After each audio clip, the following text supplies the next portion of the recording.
ప్రార్థన అనే మాటకి ఎంతోమంది ఎన్నో రకాల నిర్వచనాలు చెప్పారు. ప్రార్థన అనే మాటకి ఎంతోమంది ఎన్నో రకాల నిర్వచనాలు చెప్పారు. నేను కూడా చాలా విషయాలు చెప్పాను. కానీ ప్రార్థనకి ఒక ప్రత్యేకమైన నిర్వచనం మీకు అందరికీ తెలిసినా మళ్ళీ ఒకసారి స్పష్టంగా అందిస్తాను. మనం దేవుని మీద ఆధారపడుతున్నాం అన్న మాటని ప్రాక్టికల్గా చూపించటమే ప్రార్థన. అభ్యాసముతో వ్యక్తపరచడమే ప్రార్థన. ప్రార్థన చేసేవాడు, ప్రార్థన చేసే తల్లి, ప్రార్థన చేసే తమ్ముడు, అన్న, అక్క ఎవరైనా కావచ్చు, వాళ్ళు తాము ప్రాక్టికల్గా అభ్యాసపూర్వకంగా ఒక సాక్ష్యాన్ని ఇస్తున్నారు. ఏంటంటే, నేను నా ప్రతి సంగతికి నా మీదనో సాటి మనుషుల మీదనో నేను ఆధారపడట్లేదు, నా సృష్టికర్త అయిన దేవుని మీద నేను ఆధారపడుతున్నాను. Praise the lord. ఈ ఆధారపడడాన్ని మనం సాధన చేసేటువంటి ప్రక్రియ ప్రార్థన. సహజంగా మానవుడు కోరుకున్నది ఏంటో తెలుసా? ప్రారంభంలో దేవుడు కోరుకున్నది ఏంటో, మానవుడు కోరుకున్నది ఏంటో చెప్తా. దేవుడు ఏం కోరుకున్నాడంటే, మనుషుల్ని చేశాడు, వాళ్ళకి స్వేచ్ఛనిచ్చాడు, వాళ్ళు స్వతంత్రంగా బ్రతకొచ్చు, లేదా వాళ్ళకి దేవుడిచ్చిన స్వాతంత్ర్యాన్ని తెచ్చి దేవుని చేతికి అప్పచెప్పి దేవుని అదుపాజ్ఞల్లో బ్రతకొచ్చు. దేవుడు ఏం ఆశించాడంటే, నేను వాళ్ళకి స్వేచ్ఛనిస్తాను, వాళ్ళు నన్ను కోరుకుంటారు, నా నడిపింపులో నా మీద ఆధారపడి బ్రతుకుటలో వాళ్ళకి క్షేమం ఉంది, వాళ్ళకి నేను స్వేచ్ఛనిస్తాను, వాళ్ళు నా మీద ఆధారపడి బ్రతికితే బాగుండు అని ఆశించాడు.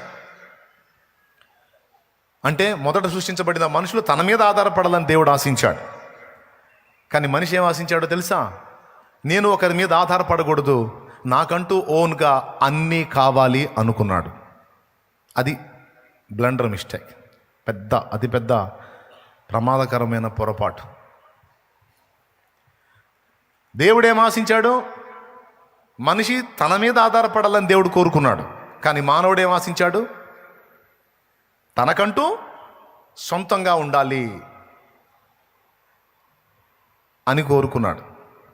ఈరోజు కూడా తల్లిదండ్రులు పిల్లలకి చెప్తున్నప్పుడు సహజంగా పిల్లలు తల్లిదండ్రుల మాట వినాలి, వింటారు, వింటే బాగుపడతారు, వింటే బాగుండని తల్లిదండ్రులు కోరుకుంటారు. తల్లిదండ్రులు చెప్తారు కూడా, ఒరే బాబు, నీకు కీడు కోరతానా మేలు కోరతానా? మేలే కోరతానా తెలిసినప్పుడు మరి నా మాట వినవేమిరా? నా మాట వినవేమమ్మా, మీరు నా మాట వినండి, లేదా మీరు మా మాట వినండి, అది మీకు క్షేమం అని తల్లిదండ్రులు చెప్తారు. కానీ పిల్లలు చాలామంది ఒక డైలాగ్ వాడతారు. ఏంటో తెలుసా? పద్దాకల ప్రతిదానికి మీరు మీరు మీరని మేము మీ మీద డిపెండ్ అయితే ఇక ఎట్లా ఉంది ఇది? ఎట్లా ఉంటుంది ఇది? ఇక మాకంటూ సొంత ఇష్టాలు, ఆశలు, ఆలోచనలు, కోరికలు ఏమి ఉండవా? ప్రతిదానికి మీకు చెప్పాలి, మీరు చెప్పినట్టు చేయాలి, మీరు చెప్పినట్టు వినాలి. ఏంటి ఇది? ఇది ఒక నియంతృత్వం లాగా ఉంది, కానీ ఇది ఏమన్నా ఉందా? మాకంటూ సొంత ఆశలు, అభిలాషలు, మాకంటూ ఇష్టాలు ఉండవా అని తల్లిదండ్రులకు రిటర్న్ కౌన్సిలింగ్ చేస్తూ ఉంటారు పిల్లలు. కానీ వాళ్ళని స్వేచ్ఛకు వదిలేస్తే వాళ్ళు ఏ గతి పడతారో తల్లిదండ్రులకు తెలుసు. ఎందుకంటే వాళ్ళు అనుభవ జ్ఞానం పొందినోళ్ళు, పెద్దోళ్ళు. ఏం జ్ఞానం? అనుభవ జ్ఞానం పొందినోళ్ళు. అంటే ఎలాంటి సిచ్యువేషన్లు, ఎలాంటి పరిస్థితుల్లో ఎలాంటి ఇబ్బందులు ఎదురవుతాయో, జీవితంలో ఏ ఘట్టంలో ఎలాంటి పరిస్థితులు ఫేస్ చేయాల్సి వచ్చిందో వాళ్ళు ఆల్రెడీ అనుభవించి ఉంటారు. అందుకే ముందుగా వాళ్ళు మాట్లాడుతూ ఉంటారు. అది పిల్లలకి ఇబ్బందికరంగా ఉంటుంది, సుత్తిలాగా, సోదిలాగా ఉంటుంది, నసలాగా ఉంటుంది. అబ్బా, మొదలుపెట్టింది అనుకుంటా. కానీ ఎంత ఇబ్బంది పడుతున్నా సరే తల్లిదండ్రి మాత్రం ఒకటే ఆశిస్తారు, పిల్లలు తమ మాట వినాలి, తమ మీద డిపెండ్ అవ్వాలి, తమ ఐడియాలజీని అనుసరించి వారు బ్రతికితే వాళ్ళకి క్షేమం అని వీళ్ళు అనుకుంటారు. కానీ పిల్లలు ఏమనుకుంటారు? తమకంటూ ఒక సొంత ప్రపంచాన్ని నిర్మించుకుంటారు. తల్లిదండ్రులు కొంచెం గట్టిగా కానీ ఈ విషయంలో పట్టుబడితే, సరేలే తగలబడతాను, అన్నీ నువ్వు చెప్పినట్టే చేస్తాను అని మాట్లాడి ఇక వాళ్ళకంటూ ఒక రహస్య ప్రపంచాన్ని ఏర్పరచుకుంటారు. తర్వాత వాళ్ళు దెబ్బతింటాం అనేది మనం చాలామంది జీవితాల్లో చూసాం. హల్లెలూయా. తల్లిదండ్రులు అంటారు, మీకు ఒక ఏజ్ ఉంటుంది, ఒక దశ ఉంటుంది, ఆ ఏజ్ వచ్చిన దాకా దయచేసి మా సలహాను పాటించండి, ఆ టైం వచ్చినప్పుడు, ఆ పక్వత మీలో వచ్చినప్పుడు, ఇక మా అదుపాజ్ఞలకు మీరు లోబడాల్సిన అవసరం లేదు, మీరు స్వతంత్రులు, మీకు మనసు వచ్చినట్టు మీరు అడుగులు వేయొచ్చు. ఆ పక్వత మీలోకి వచ్చిన దాకా కొంచెం వెయిట్ చేయండి అని పాపం బతిలాడుతూ ఉంటారు. ఏం చేద్దాం, కొంతమంది పిల్లలు వాటిని పట్టించుకోని కారణం చేత ఆవేశంతో అడుగులు వేసి మూతి పగలు కొట్టుకొని ఆ తర్వాత అదే తల్లిదండ్రిని మళ్ళీ పీడిస్తారు. ఏం చేద్దాం, వాళ్ళకి ఇచ్చినటువంటి స్వేచ్ఛను, వాళ్ళ మీద కలిగి ఉన్న ప్రేమను బట్టి ఈ తల్లిదండ్రులకు మళ్ళీ బాధలు, మళ్ళీ వాళ్ళు తెచ్చుకున్న దరిద్రాన్ని మళ్ళీ వీళ్ళు మొయ్యక, వాళ్ళు తగిలించుకున్న ఉచ్చులను మళ్ళీ వీళ్ళు కష్టపడి అవసరమైతే వీళ్ళ బతుకుల్ని త్యాగం చేసినా వాటిని తొలగించక తప్పదు. అంటే ఆదాం హవ్వల విషయంలో దేవుడు అంతే చేశాడు. అందుకని చెప్తున్నాను నేను. సో దేవుడు ఏం ఆశించాడు చెప్పండి? మనుషుడు తన మీద ఆధారపడాలి, అది వానికి క్షేమం అని కోరుకున్నాడు ఒక తండ్రిగా. కానీ మానవుడేమో అనుకున్నాడు, ముఖ్యంగా హవ్వ, సర్పములో సాతాను ప్రవేశించి హవ్వను శోధించినప్పుడు వాడు ఏ పాయింట్లో శోధించాడో తెలుసా? అతని మీద నువ్వు ఆధారపడేదేంటి? అది ఆ పండు తింటే నీవు ఒక స్వతంత్రమైనటువంటి వ్యక్తివి అవుతావు, నువ్వు కూడా ఆయన వంటి దానవవుతావు, నీ భర్త కూడా దేవుని వంటి వాడు అవుతాడు, మీరు దేవతల వలె ఉందురు, మీ కళ్ళు తెరవబడతాయి, మీకు సొంత జ్ఞానం వచ్చేస్తుంది, ఇక ప్రతిదానికి దేవుడు దేవుడు దేవుడు అనాల్సిన అవసరం లేదు, ఓన్ లైఫ్, స్వతంత్ర జీవితం, సొంత జీవితం సూపర్గా ఉంటుంది అన్నాడు. సో అక్కడ మనస్సు ఎటు లాగిందో మీకు తెలుసు, మనిషి బుద్ధి ఎటు మారిందో తెలుసు. దేవుని మీద ఆధారపడటం అనేది ఇష్టం లేదన్నది అక్కడ వ్యక్తమైంది. తమంతట తాము సొంత జ్ఞానులు అయి ఉండాలి, సొంతంగా తమ లైఫ్ని తాము డిజైన్ చేసుకోవాలనే ఆలోచన మొదటి ఇద్దరిలో వ్యక్తమైంది. తర్వాత అదే బ్లడ్ పంచుకొని పుట్టిన మనందరికీ ఆ జాడ్యం అంటింది. పారంపర్యంగా ఆస్తులు కలిసి వచ్చినట్టు, పారంపర్యంగా రోగాలు వచ్చినట్టు, పారంపర్యంగా ఈ స్వతంత్ర జీవితం, ఓన్ లైఫ్, సొంత జీవితం, నా ఇష్టం అనే నైజం అందరికీ వచ్చింది. ఎంతమంది ఒప్పుకుంటారు? రైట్. ఇప్పుడు యేసు ప్రభుని గుర్తెరగక ముందు మనం ఆ మెట్లో ఉన్నాం. ఎవరన్నా కదిలిస్తే నా ఇష్టం ఏంది అంటాం. ఆఖరికి ఇంట్లో వాళ్ళు కదిలిస్తే నా ఇష్టం ఏంది, కాదురా ఏం నీ ఇష్టం అంటే ఇక మరి మేము ఉంటే ఏం చేస్తారు? చేయండి, నా ఇష్టం అంతే. ఆడపిల్లలు కూడా అంతే, నా ఇష్టం. ఫ్యామిలీలో ఇక అందరూ డైలాగ్ ఇదే తెలుసు కదా. కొంతమంది భార్యలు భర్త, అమ్మాయి ఇది కరెక్ట్ కాదు, నా ఇష్టం, ఇష్టమైతే ఉంటా లేదా వెళ్ళిపోతా, అట్లా అంతే, నా ఇష్టం. ఒక్కొక్క భర్తకు భార్య చెప్పబోయింది, ఏమయ్యా అట్లా కరెక్ట్ కాదేమంటే, నే నా ఇష్టం ఇస్తా ఒకటే అంటాడు. ఇది ఇంకా దారుణంగా ఉంటుంది అని తెలుసు కదా. ఈ నా ఇష్టం అనే డైలాగ్ అందరి నోట్లో ఉంటుంది కదా. పబ్లిక్లో అదే డైలాగ్, హౌస్లో అదే డైలాగ్. ఇలాంటి అలవాట్లలో పెరిగాం. ఎప్పుడైతే యేసు ప్రభులోనికి వచ్చామో, యేసు ప్రభుని తెలుసుకున్నామో, మనకు ఒకటి స్పష్టంగా అర్థమైంది. ఏమర్థం తెలుసా? మన సొంతంగా మనం అన్నీ రీచ్ అవ్వలేము, ముఖ్యంగా పరలోకాన్ని చేరలేము. మనమంటూ దేవుని రాజ్యానికి చేరాలంటే మనకు ఒక వ్యక్తి అవసరం అన్న సంగతి మనకు అర్థమైంది. మనకు ఒక పర్సన్ అవసరం. ఇప్పుడు మనందరం నిత్య జీవార్థమై ఆయన ఆశ్రయించాం. అవునా? ఎవరిని ఆశ్రయించాం? యేసుక్రీస్తుని ఆశ్రయించాం. ఎవరి కోసం ఆశ్రయించాం? మన కోసం. ఏం ఆశించి ఆశ్రయించాం? యుగయుగాలు సృష్టికర్త అయిన దేవునితో ఉండాలని ఆశించి డైరెక్ట్గా మరి అక్కడికి పోవటానికి మనకు లైసెన్స్ లేవుగా, అంతా తేడానే. కాబట్టి ఇప్పుడు ఆయన మన పాపముల కొరకు, మన అతిక్రమముల నిమిత్తం గాయపరచబడి శ్రమ నొంది మనకు విమోచన ఇచ్చాడు కనుక ఇప్పుడు ఆయనను పట్టుకొని మనం వెళ్ళొచ్చు. సో ఇప్పుడు మనకు ఒక వ్యక్తి అవసరమయ్యాడు అన్నది క్రీస్తులో మనకు అర్థమైంది. అవునా? ప్రభులో మనకు అర్థమైంది. దాంతోపాటు ఇంకొకటి కూడా అర్థమైంది. పరలోకంలోనికి చేరడానికి, నరకాగ్ని తప్పించుకోవడానికి, దేవునితో యుగయుగాల జీవితానికి మాత్రమే కాదు, ఈ భూమి మీద జీవించిన జీవిత కాలంలో మన శరీరానికి కానీ ఆత్మకు కానీ ఏర్పడేటువంటి సమస్యలకు పరిష్కారం కూడా దేవుని దగ్గరే ఉంది. అన్నిటికీ మనం దేవుని మీదే ఆధారపడాలి. Praise the Lord. సో ఒక వ్యక్తి మీద ఆధారపడి బ్రతకటం అనేది భూమి మీదనే మనకు శిక్షణము, ట్రైనింగ్ పొందటం లాంటిది, అభ్యాసం చేసుకోవటం లాంటిదే ప్రార్థన. ఎందుకంటే వినండి, ఈరోజు ఇంతమంది ఉన్నాం, మనకి బోల్డంతమంది ఫ్యామిలీ మెంబర్స్ ఉన్నారు, కుటుంబ సభ్యులు. కొన్ని కుటుంబాల్లో 6 ఉన్నారు, 7 ఉన్నారు, 8 మంది ఉన్నారు, 4 ఉన్నారు. కొన్ని ఫ్యామిలీస్లో పెద్ద కుటుంబాలు ఉన్నాయి, చిన్న కుటుంబాలు ఉన్నాయి. కొన్ని కుటుంబాలకు 20-30 మంది కూడా ఉన్నారు. అయితే ఒక్క మాట గుర్తుపెట్టుకుని, నువ్వు స్త్రీవైనా పురుషుడివైనా, ఎంతమంది ఉన్నా, ఎన్ని అనుబంధాలు ఉన్నా, ఒక రోజు వస్తుంది, ఆ రోజు నువ్వు సింగిల్గానే ప్రయాణం అవ్వాల్సి ఉంటుంది. నీకు భయమైనా తప్పదు, నీకు వేదనైనా తప్పదు, నీకు ఇష్టం లేకపోయినా తప్పదు. నీ వారిని నువ్వు విడవాల్సిన రోజు ఒక రోజు ఉంటుంది. నువ్వు సింగిల్గా నిలబడిపోయే రోజు ఒక రోజు వస్తుంది. అంటే భూమి మీద అందరూ విడిపోయి నేను సింగిల్గా బ్రతుకుతానా అని కాదు, పోయేటప్పుడు వస్తుంది ఆ రోజు. యాత్ర ముగించి పోవునప్పుడు నీతో ఎవ్వడు రాడు. ఏ స్త్రీ రాదు, ఏ పురుషుడు రారు. నువ్వు కన్నవారు రారు, కట్టుకున్నోళ్ళు రారు, నిన్ను కన్నోళ్ళు కూడా రారు. సింగిల్ పర్సన్ నువ్వు, అంతే. ఇది ఒక నగ్న సత్యం.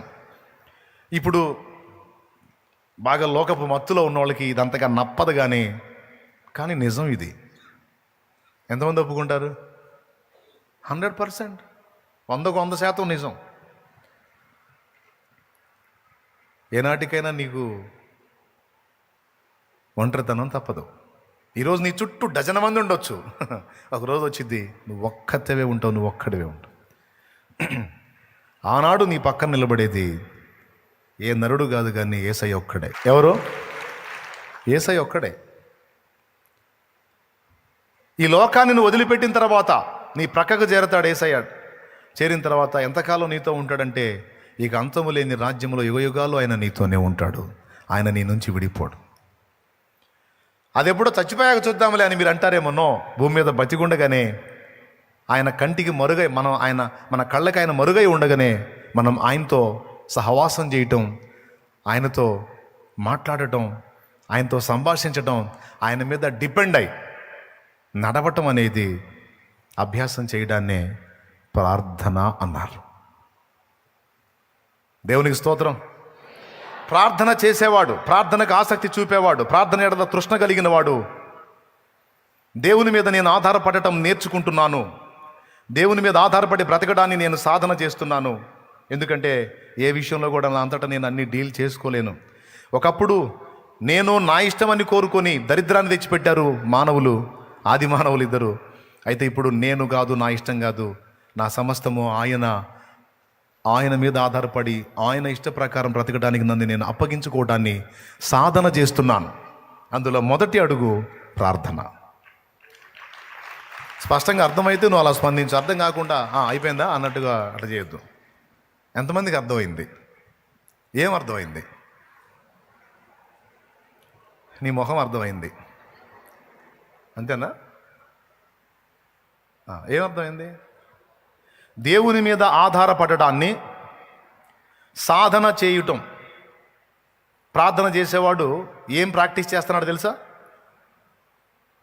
దేవుని మీద ఆధారపడడాన్ని నేర్చుకుంటున్నాడు.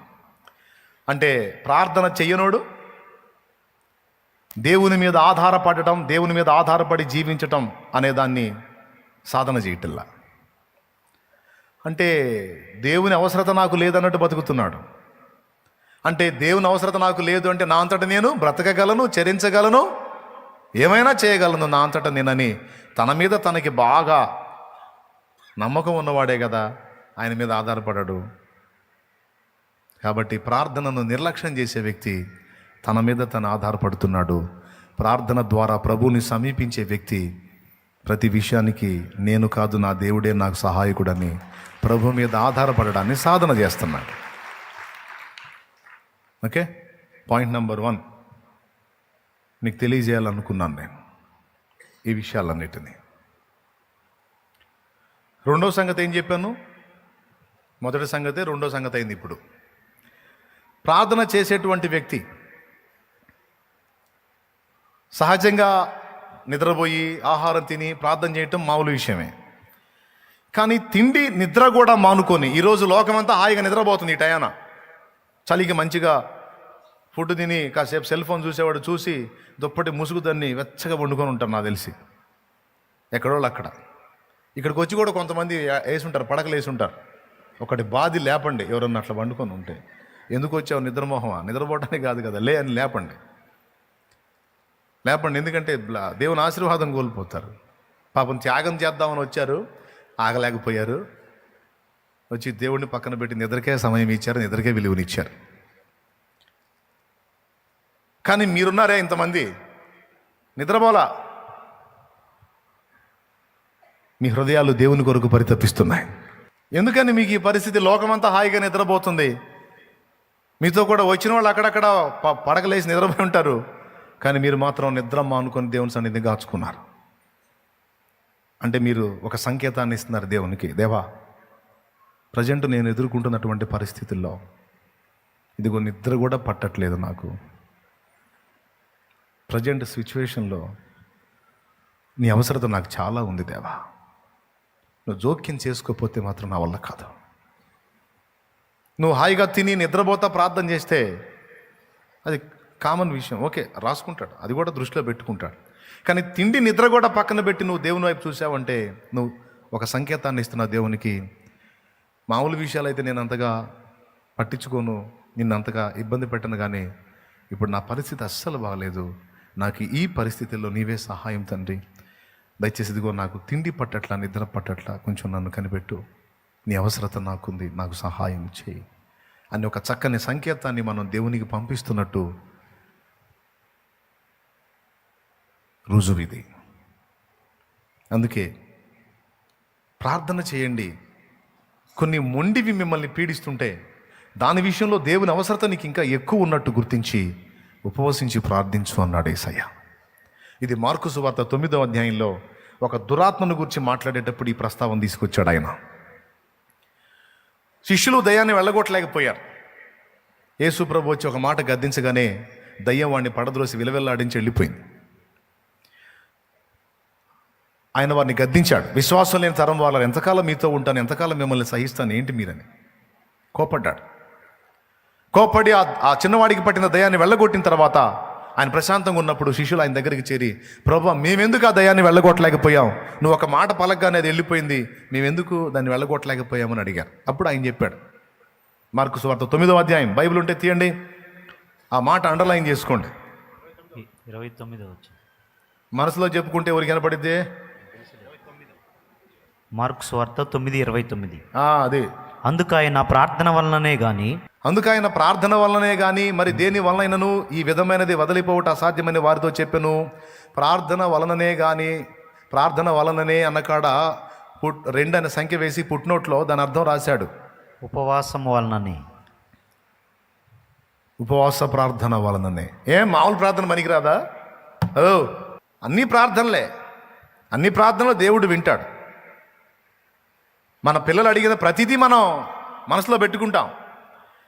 కానీ వాడు క్యాజువల్గా అడిగినప్పుడు అది క్యాజువల్గానే తీసుకుంటాం. తిండి మానుకొని కూర్చున్నాడు అనుకో, వాడు దాని విషయంలో ఎంత అవసరత కలిగి ఉన్నాడో, ఇప్పుడు అర్జెంటుగా మన సహాయం వాడికి ఎంత అవసరమో మనకు అర్థమైద్ది. ఏమంటే నాకు తెలియక అడుగుతాను, తిండి మానుకొని కూర్చుంటేనే ఆయనకు అర్థమైద్దా? ఆయన దేవుడు కదా. దేవుడు అయినప్పుడు మనం తిండి మానుకొని నిద్ర మానుకొని కూర్చుంటేనే అలా స్పందిస్తాడా? దేవుడు అయినప్పుడు తిండి మానుకోపోయినా, నిద్ర మానుకోపోయినా మనకు కావాల్సిన సాయం చేయాలంతే అనేమన్నా నువ్వు అంటావా? అట్లయితే దానికి నా సమాధానం విను. ఆయన దేవుడే, కానీ దేవుడు అన్నమాట ఎంత నిజమో ఆయన మన నాన్న అన్నది కూడా అంతే నిజం. అందరు చెప్పండి, మన నాన్న. ఇప్పుడు మనం కాసేపు, ఎందుకంటే ఇప్పుడు ఆయన మనతో దేవుడిగా వ్యవహరించాలని కోరుకుంటున్నారా, నాన్నగా వ్యవహరించాలని కోరుకుంటున్నారా? మీరేం కోరుకుంటున్నారు? నాన్నగానేనా? ఎంతమంది అలా కోరుకుంటున్నారు? రైట్. ఆయనతో స్నేహం చేయాలని మీరు ఎంతమందికి ఆశ ఉంది? ఆయనతో ఫ్రెండ్షిప్ చేయాలి, ఆయనతో సహవాసం చేయాలని మీరు ఎంతమందికి ఆశ ఉంది? రైట్, సంతోషం. ఇప్పుడు తమ్ముడు ఉన్నాడు, ఫ్రెండ్ అనుకుందాం కాసేపు, మీ ఇద్దరం ఫ్రెండ్స్. ఈయన ఏదన్నా సరే తన పర్సనల్ నాకు చెప్పబోతున్నాడు. నాకేం అన్నీ తెలుసు, అన్నీ తెలిసిన సర్వజ్ఞుడు అనుకుందాం కాసేపు. కాదులే, సర్వజ్ఞుడు అంటే దేవుడు ఒక్కడే, ఆయన ప్లేస్లో కొంచెం, లేకపోతే ఏం ఊహించుకుంటా, నన్ను ఎందుకులే కానీ నేను సామాన్యుడిగా ఆయనని ఆయన ప్లేస్లో ఊహిస్తా. ఇప్పుడు మీ ఇద్దరం కలిసి సహవాసం చేయాలి. నేను అంటాను, నిన్నటి రోజున జరిగిన ఒక విషయాన్ని ఎంతో చెప్పాలనుకుంటాను. నిన్న ఏం జరిగిందంటే అన్నీ మొదలు పెట్టగానే నిన్న జరిగింది ఏంది, మొన్న జరిగింది కూడా తెలిసింది నాకు అంటాడు. అప్పుడు ఇక నాకు నెక్స్ట్ డైలాగ్ ఉంటుందా? సరే 5 రోజుల క్రితం ఏం జరిగిందంటే అన్నాను అనుకో, 55 రోజుల క్రితం ఏం జరిగిందో కూడా తెలుసు నాకు అంటాడు. అప్పుడు ఇంకా నాకు మళ్ళీ నెక్స్ట్ డైలాగ్ ఉంటుందా? అప్పుడు మా ఇద్దరు స్నేహం కుదిరిద్ది అసలు? పెద్దగా చెప్పండి. ఇక నేను ఏం చెప్పపోయినా సరే ఏడ్చేవాళ్ళని నాకు తెలుసు అంటుంటాడు. ఎందుకంటే ఆయన అన్నీ తెలిసిన సర్వజ్ఞుడు, నేనేమో ఎప్పటికప్పుడు నాకు నిన్నేం జరిగిందో తెలుసు, ఇప్పుడు ఏం జరుగుతుందో తెలుసు, కానీ ఇంకా సేపటికి ఏం జరిగిద్దో కానీ ఆయనకి నిన్న తెలుసు, నేడు తెలుసు, రేపు తెలుసు, మొత్తం కథ క్లైమాక్స్ కూడా తెలుసు. కానీ అన్నీ తెలిసిన వాడుగా ఆయన దిగొచ్చి నాతో సహవాసం చేస్తే నువ్వేం పర్లేదు, తగ్గిపోయింది ఇలా ఆలోచించవు దాని గురించి. ఓకే, అన్నీ తెలిసిన వాడుగా ఆయన నా పక్కన ఉంటే, ఏమీ తెలియని నేను అన్నీ తెలిసిన వాడితో ఎట్లా ఫ్రెండ్షిప్ చేయాలి? ఇప్పుడు ఇంకో టైప్ చెప్తాను. ఇప్పుడు ఆయన కూడా ఏమీ తెలియని వాడుగానే నాతో ఉన్నాడు, నేను కూడా ఆయనతో అలా ఉన్నాను. అయ్యా నిన్న ఏం జరిగిందంటే అని అన్నా అనుకో, ఏం జరిగింది అని ప్రశ్నించాలి. ఏడ్చావులే, నిన్నేంది, మొన్న కూడా తెలిసింది నాకు అన్నాడు అనుకో, నాకు సౌండ్ ఉండదు. ఏం జరిగింది అని ఆయన కూడా అమాయకంగా అడిగినప్పుడే నాకు జరిగిన మంచి లేదా నాకు జరిగిన చెడ్డ లేదా నాకు జరిగిన ఆనందం పంచుకుంటాను. ఆయన కూడా సంతోషిస్తాడు. లేదా బాధపడాల్సిన విషయం అయితే బాధను, అయ్యో అలా జరిగిందా అని బాధను వ్యక్తం చేస్తాడు. అప్పుడు నాకు ఆనందమో, ఆదరణో, సంతృప్తో, లేకపోతే ఓదార్పో, ప్రోత్సాహమో మొదలన్నీ కలుగుతాయి. అలా కాకుండా ఏదన్నా నోరెత్తు నాకు అన్నీ తెలుసు అంటే ఇంకా ఫ్రెండ్షిప్ ఎట్లా కుదిరిద్ది, సహవాసం ఎట్లా జరుగుతుంది? కాబట్టి దేవుడు మనతో వ్యవహరించేటప్పుడు గుర్తుపెట్టుకోండి ఈ పాయింట్ని. ఇంతగా చెప్పాలా, అంతగా మనం మొరపెట్టాలా, తిండి మానుకొని కూర్చోవాలా, నిద్ర మానుకొని కూర్చోవాలా అంటే మనతో వ్యవహరించేటప్పుడు దేవుడు ఒక సామాన్యమైనటువంటి వ్యక్తిలాగానే వ్యవహరిస్తున్నాడు. అర్థమైందా? అన్నీ తెలిసిన సర్వజ్ఞుల్లా కాదు, మన దగ్గరకు వచ్చి మనతో ప్రవర్తించే ప్రవర్తనలో ఆయన నీలాంటి నాలాంటి సామాన్యులాగానే వ్యవహరించడానికి ఇష్టపడుతున్నాడు అన్నది బైబిల్ ఇస్తున్న సాక్ష్యం.